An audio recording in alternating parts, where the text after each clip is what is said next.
नमस्कृत्य नरं चैव नरोत्तमं देवीं सरस्वतीं व्यासं ततो जयमुदीरयेत्। ओम नमो भगवते वासुदेवाय। ओम नमः पितामहाय। ओम नमः प्रजापतिभ्यः।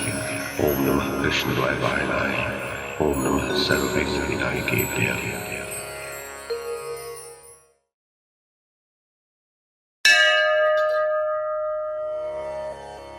वैशंपायन जी कहते हैं, महाराज जन्मेजय, अर्जुन की बात सुनकर नकुल भी संपूर्ण धर्मात्माओं में श्रेष्ठ राजा युधिष्ठिर की ओर देखकर कुछ कहने को उद्यत हुए। शत्रुओं का दमन करने वाले जन्मेजय महाबाहु नकुल बड़े बुद्धिमान थे। उनकी छाती चौड़ी थी, मुख ताम्रवर्ण का था। वे बड़े मितभाषी थे। उन्होंने भाई के चित्त का अनुसरण करते हुए कहा, महाराज, विशाख यूप नामक क्षेत्र में संपूर्ण देवताओं द्वारा की हुई अग्नि स्थापना के चिन्ह अर्थात ईंटों की बनी हुई वेदियां विद्यमान हैं। इससे आपको यह समझना चाहिए कि देवता भी वैदिक कर्मों और उनके फलों पर विश्वास करते हैं। राजन, आस्तिकता की बुद्धि से रहित समस्त प्राणियों के प्राणदाता पितर भी शास्त्र के विधि वाक्यों पर दृष्टि रखकर ही कर्म करते हैं। भारत, जो वेदों की आज्ञा के विरुद्ध चलते हैं, उन्हें बड़ा भारी नास्तिक समझिए। वेद की आज्ञा का उल्लंघन करके सब प्रकार के कर्म करने पर भी कोई ब्राह्मण देवयान मार्ग के द्वारा स्वर्ग लोक की पृष्ठभूमि में पैर नहीं रख सकता। ये गृहस्थ आश्रम सब आश्रमों से ऊंचा है। ये बात वेदों के सिद्धांत को जानने वाले श्रुति संपन्न ब्राह्मण कहते हैं। नरेश्वर, आप उनकी सेवा में उपस्थित होकर इस बात को समझिए। महाराज, जो धर्म से प्राप्त किए हुए धन का श्रेष्ठ यज्ञों में उपयोग करता है और अपने मन को वश में रखता है, वो मनुष्य त्यागी माना गया है। महाराज, जिसने गृहस्थ आश्रम के सुख भोगों को कभी नहीं देखा, तब भी जो ऊपर वाले वानप्रस्थ आदि आश्रमों में प्रतिष्ठित होकर देह त्याग करता है, उसे तामस त्यागी माना गया है।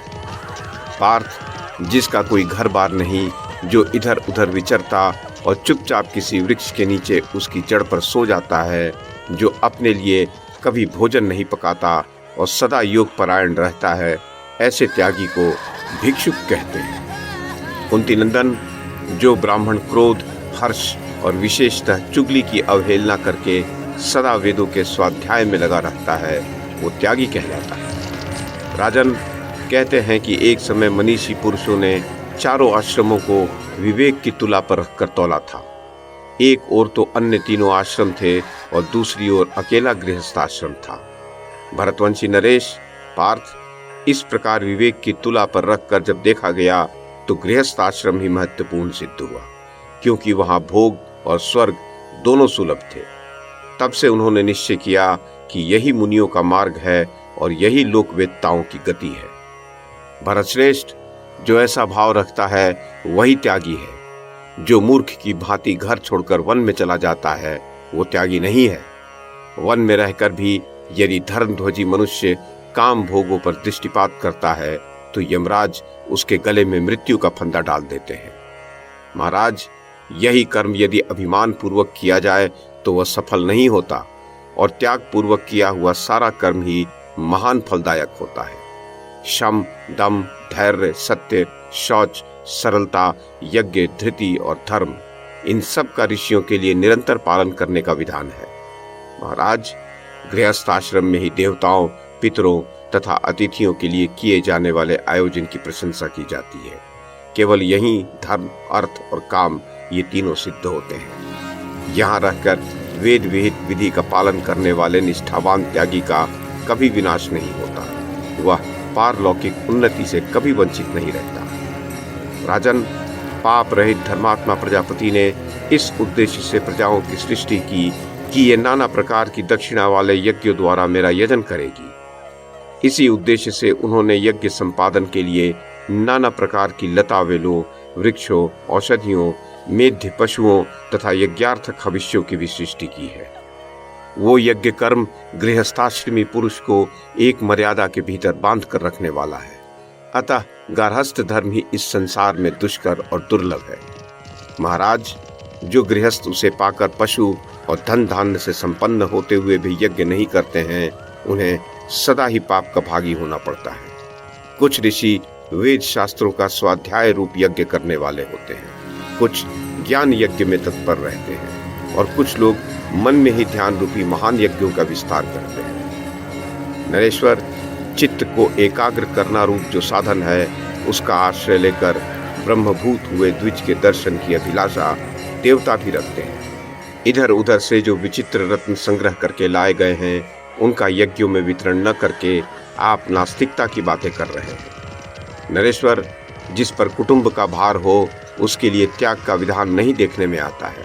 उसे तो राजसूय, अश्वमेध अथवा सर्वमेध यज्ञों में प्रवृत्त होना चाहिए। भूपाल, इनके सिवा जो दूसरे भी ब्राह्मणों द्वारा प्रशंसित यज्ञ हैं, उनके द्वारा देवराज इंद्र के समान आप भी यज्ञ पुरुष की आराधना कीजिए। राजा के प्रमाद दोष से लुटेरे प्रबल होकर प्रजा को लूटने लगते हैं। उस अवस्था में यदि राजा ने प्रजा को शरण नहीं दी तो उसे मूर्तिमान कलियुग कहा जाता है। प्रजानाथ, यदि हम लोग ईर्ष्या युक्त मन वाले होकर ब्राह्मणों को अश्व, गौ, दासी, सजी सजाई हथनी, गांव, जनपद, खेत और घर आदि का दान नहीं करते हैं तो राजाओं में कलियुग समझे जाएंगे। जो दान नहीं देते, शरणागतों की रक्षा नहीं करते, वे राजाओं के पाप के भागी होते हैं।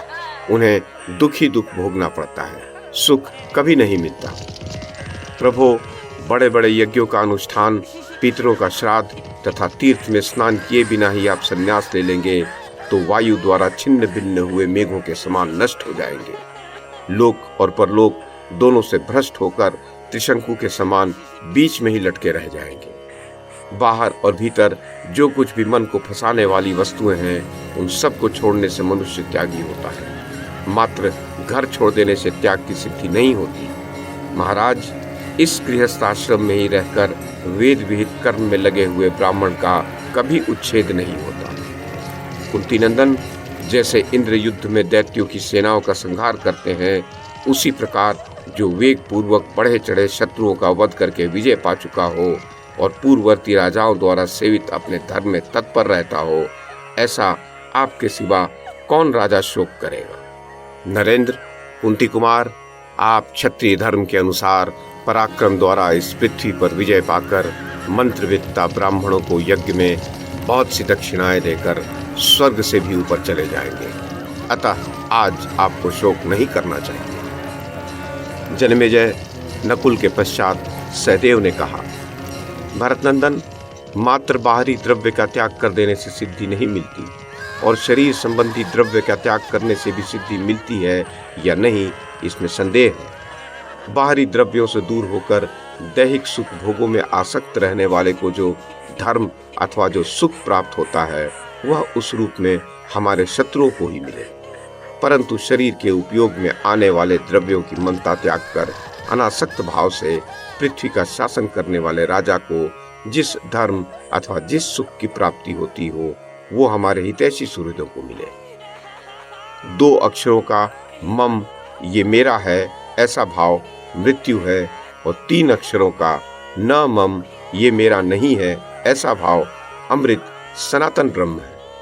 राजन, इससे सूचित होता है कि मृत्यु और अमृत ब्रह्म दोनों अपने ही भीतर स्थित हैं। वे ही अदृश्य भाव से रहकर प्राणियों को एक दूसरे से लड़ाते हैं, इसमें संशय नहीं है। भरतनंदन, यदि इस जीवात्मा का अविनाशी होना निश्चित है, तब तो प्राणियों के शरीर का वध करने मात्र से उनकी हिंसा नहीं हो सकेगी। इसके विपरीत यदि शरीर के साथ ही जीवन की उत्पत्ति और उसके नष्ट होने के साथ ही जीवन का नाश होना माना जाए, तब तो शरीर नष्ट होने पर जीव भी नष्ट हो ही जाएगा। उस दशा में सारा वैदिक कर्म मार्ग ही व्यर्थ सिद्ध होगा। इस कारण से विज्ञ पुरुष को एकांत में रहने का विचार छोड़कर पूर्ववर्ती तथा अत्यंत पूर्ववर्ती श्रेष्ठ पुरुषों ने जिस मार्ग का सेवन किया है, उसी का आश्रय लेना चाहिए। यदि आपकी दृष्टि में गृहस्थ धर्म का पालन करते हुए राज्य शासन करना अधर्म मार्ग है, तो स्वयं मनु तथा उन अन्य चक्रवर्ती नरेशों ने इसका सेवन क्यों किया था। भरतवंशी नरेश, उन नरपतियों ने उत्तम गुण वाले सतयुग, त्रेता आदि अनेक युगों तक इस पृथ्वी का उपभोग किया है। जो राजा चराचर प्राणियों से युक्त इस सारी पृथ्वी को पाकर इसका अच्छे ढंग से उपभोग नहीं करता, उसका जीवन निष्फल है।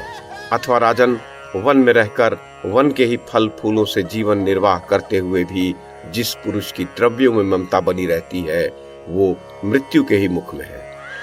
भरतनंदन, प्राणियों का बाह्य स्वभाव कुछ और होता है और आंतरिक स्वभाव कुछ और। आप उस पर ध्यान दीजिए। जो सबके भीतर विराजमान परमात्मा को देखते हैं वे महान भय से मुक्त हो जाते हैं।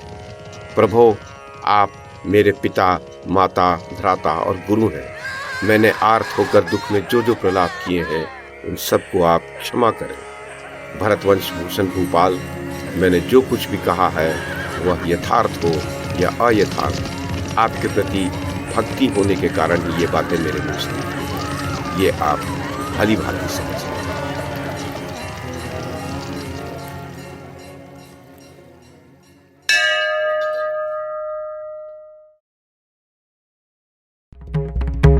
YouTube के माध्यम से महाभारत की कथा को एक श्रृंखला के रूप में प्रस्तुत करने का हमारा ये प्रयास यदि आपको सराहनीय लगा हो तो कृपया इस कड़ी को लाइक और शेयर करें, चैनल को सब्सक्राइब करें और बेल आइकन को दबाएं। साथ में अन्य लोगों को भी देखने के लिए प्रेरित करें।